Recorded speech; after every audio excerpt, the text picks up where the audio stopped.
hora é chegada. Tendo Jesus falado estas coisas, levantou os olhos ao céu e disse: Pai, é chegada a hora. Glorifica o teu Filho, para que o Filho te glorifique a ti, em nome de Jesus. Evangelho de João, capítulo 17, versículo 1. Era de noite, quando Jesus pronunciou estas palavras. Uma das noites mais tristes deste mundo. O Mestre reuniu seus discípulos e depois de animá-los fez uma oração intercessória em favor deles. O texto bíblico diz que, tendo Jesus falado estas coisas, levantou os olhos ao céu e disse: Pai, é chegada a hora do quê? De ser glorificado o teu Filho. Na humilhante morte de cruz, desde pequeno, Cristo sabia porque tinha vindo ao mundo. O sentido de sua missão acompanhou cada ato seu na terra. De noite e de dia, seus olhos se dirigiam ao Calvário. Era lá que um dia teria de oferecer a vida para salvar a humanidade. Seu instinto de conservação talvez lhe dissesse que podia abandonar tudo, mas seu amor por você e por mim era maior do que a vida dele. A morte nada o faria desistir de sua missão. O trigo devia cair na terra e morrer para germinar e produzir muito fruto, e ele estava disposto a morrer.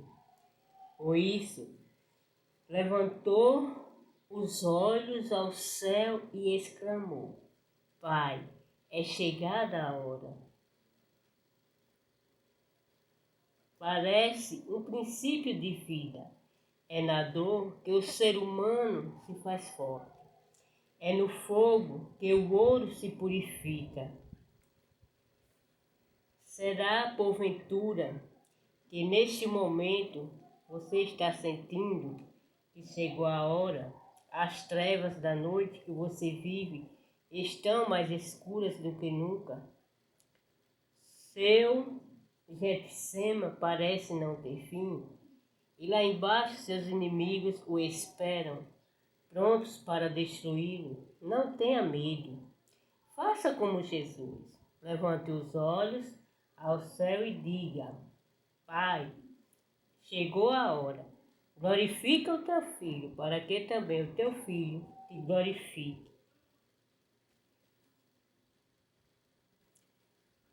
Mas nunca, na sua capacidade de sonhar, ninguém poderá enterrar os seus sonhos. Por 1 ou 2 dias, mas no terceiro dia, você ressuscitará, renascerá das cinzas e levantar-se-á do fracasso. E os seus inimigos entenderão que seu Deus é onipotente. Não fuja, não se entregue, não se renda. Se a hora chegou, em frente, que Deus glorifique seus filhos cada vez mais e filhas. Afinal de contas, Jesus não veio a este mundo somente para nos salvar.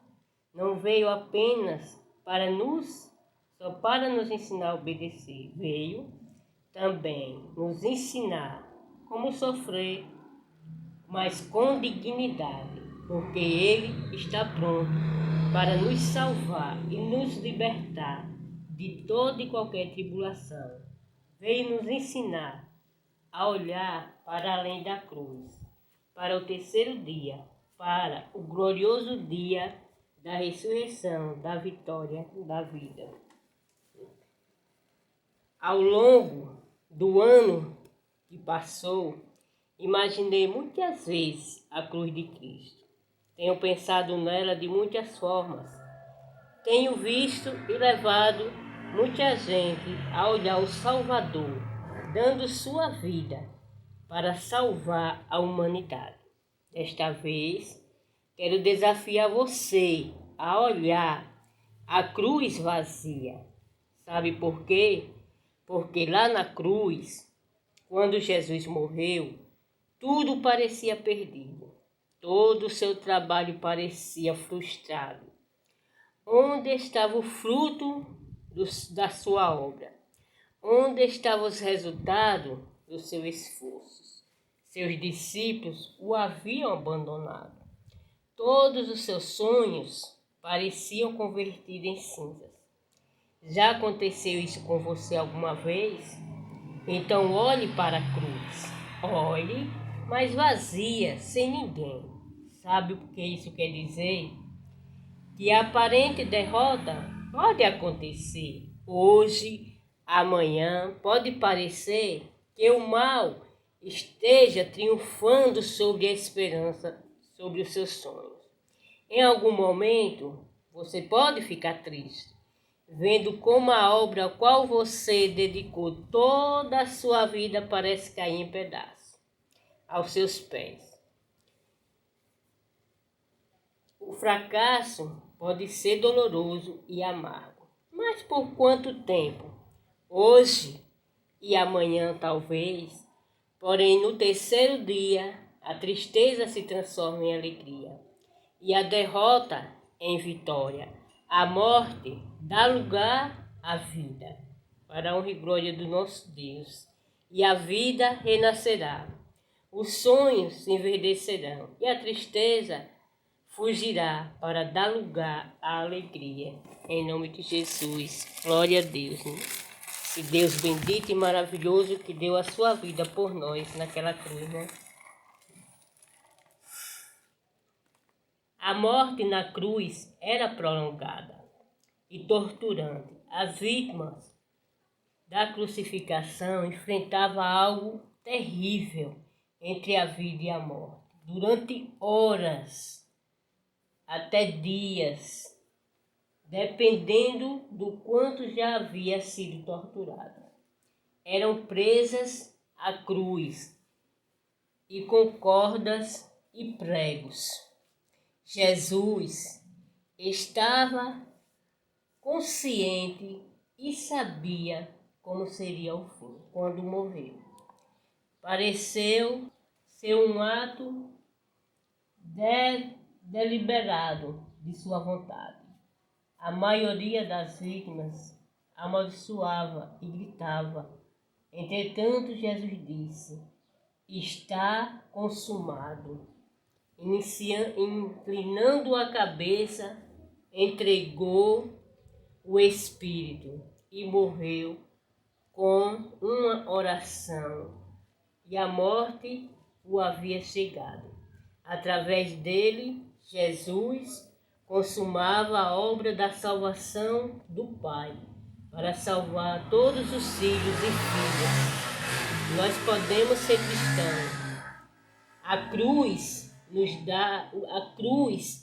diz que nossos pecados foram apagados.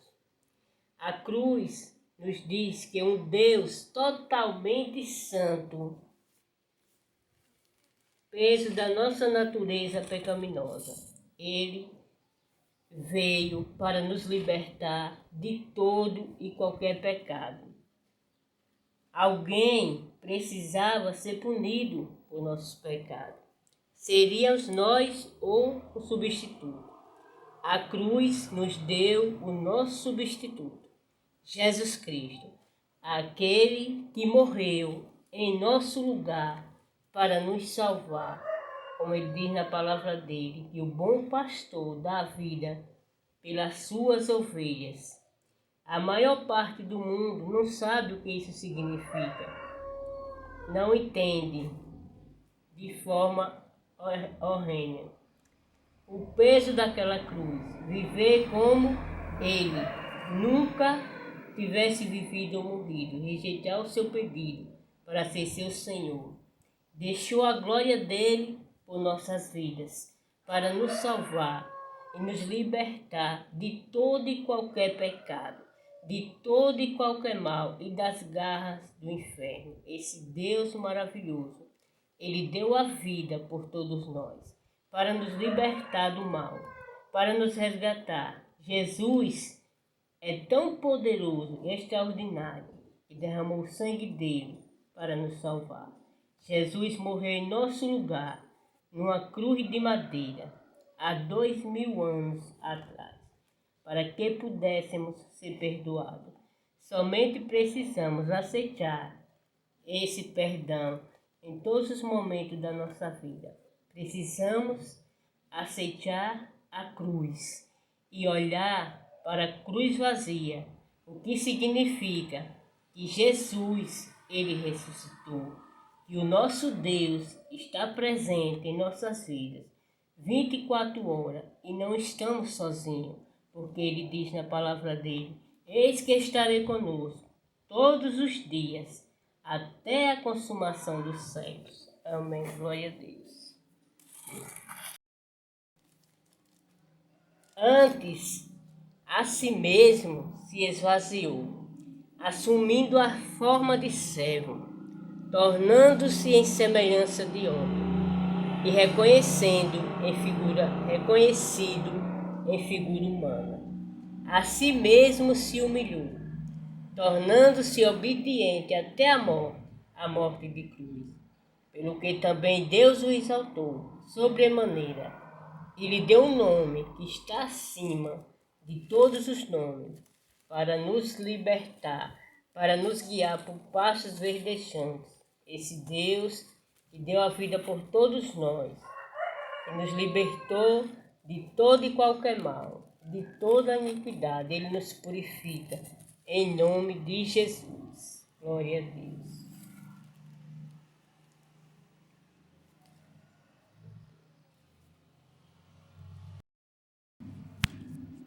Pois todos nós somos filhos e filhas de Deus, e os que são guiados pelo Espírito de Deus são filhos de Deus. Porque não recebeste o espírito de escravidão, para viverdes outra vez atemorizado, mas recebeste o espírito de valor, de adoção, baseados no qual clamamos: Abba, Pai. O próprio Espírito Santo testifica com nosso espírito que somos filhos de Deus. Ora, se somos filhos, somos também herdeiros, herdeiros de Deus, cordeiros com Cristo. Se com Ele sofremos, também com Ele seremos glorificados. Ó profundidade da riqueza, tanto da sabedoria como do conhecimento de Deus. Ó quão insondáveis são os seus juízos, e quão inescrutável os seus caminhos. Quem, pois, conheceu a mente do Senhor? Ou quem foi o seu conselheiro? Ou quem primeiro deu a ele para que ele venha a ser restituído? Porque dele, por meio dele e para ele são todas as coisas. A ele, pois, a glória eternamente. Amém. Glória a Deus. Aleluia, Jesus. Porque o seguimos. E o terceiro dia tinha chegado, enquanto Maria e outras mulheres se regozijavam na gloriosa ressurreição de Jesus. 2 discípulos caminhavam acabrunhados sobre o peso da tristeza e do desapontamento. Tinha investido tudo nele, deixara tudo para seguir. Acreditaram nas suas palavras, mesmo depois de vê-lo morrer pendurado numa cruz. Mantinham a esperança da ressurreição, mas já tinha se passado 3 dias e nada parecia acontecer. Embora as mulheres tivessem dito que o sepulcro estava vazio, eles precisavam de mais provas para acreditar. Pensávamos que ele seria o Salvador de Israel, diziam. Foi nesses momentos de extrema confusão que o Senhor Jesus apareceu Ele nunca deixa os seus filhos sinceros que sejam confundidos. Ele diz: Pai, seja convosco. Está você vivendo uma etapa de confusão em sua vida? Confiou em algo que de repente parece desabar sobre os seus pés?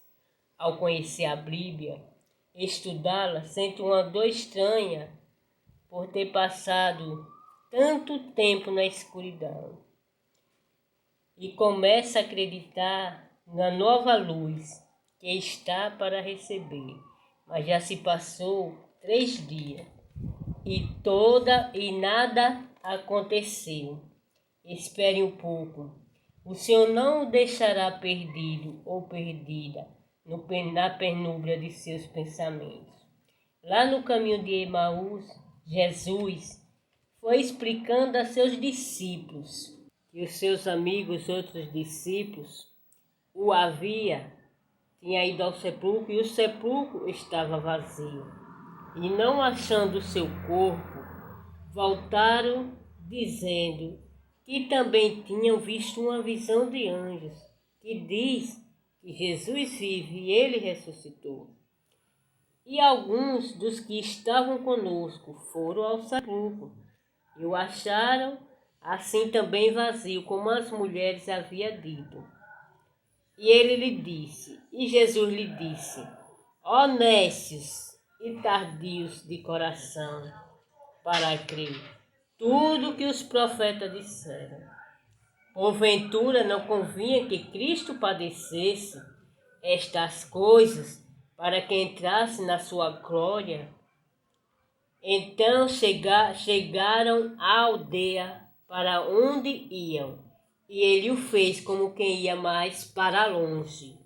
E eles os constrangeram, dizendo: fica conosco, porque já é tarde, já declina o dia. E entrou para ficar com eles. E aconteceu que, estando com eles à mesa, tomando o pão, o abençoou, partiu e lhe deu.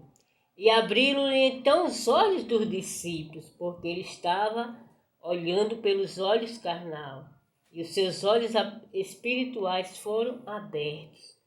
Mas quando os olhos deles abriram, foram desapontados, porque Jesus desaparecera para cumprir a obra dele em nome de Jesus, né?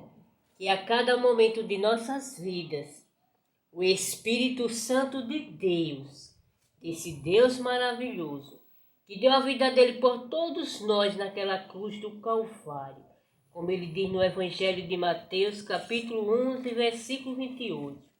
Vinde a mim, todos vós que estáis cansados, oprimidos, sobrecarregados, e eu vos aliviarei. Tomai sobre vós o meu jugo, e aprendeis de mim, que sou manso e humilde de coração. Então, descanse em Jesus, porque ele verdadeiramente é quem tem o descanso, porque o jugo dele é suave e o fardo dele é leve, para a honra e glória do nosso Deus, né? E ele amou o mundo de tal maneira, como está escrito no Evangelho de João, capítulo 3, versículo 16. Ele amou o mundo de tal maneira que deu seu Filho único, para que todo aquele que nele crê não pereça, mas que tenham a vida eterna, para a honra e glória do nosso Deus, né? Então descanse em Jesus, porque é nele que encontramos o verdadeiro descanso, a verdadeira paz, porque deixo-vos a paz, e a minha paz vos dou, né? Não se turbe o vosso coração, nem se atemorize, para a honra e glória do nosso Deus, né? Como está escrito aqui no Evangelho de João, capítulo 14, e o versículo 1. Não se turbe o vosso coração. Credes em Deus, credes também em mim. Na casa de meu pai há muitas moradas. Se não fosse assim, eu vos teria dito: vou preparar-vos lugar. E quando eu for e vos preparar lugar, virei outra vez e vos levarei para mim mesmo, para que onde eu estiver, estejais vós também. E já sabeis para onde vou e conheceis o caminho.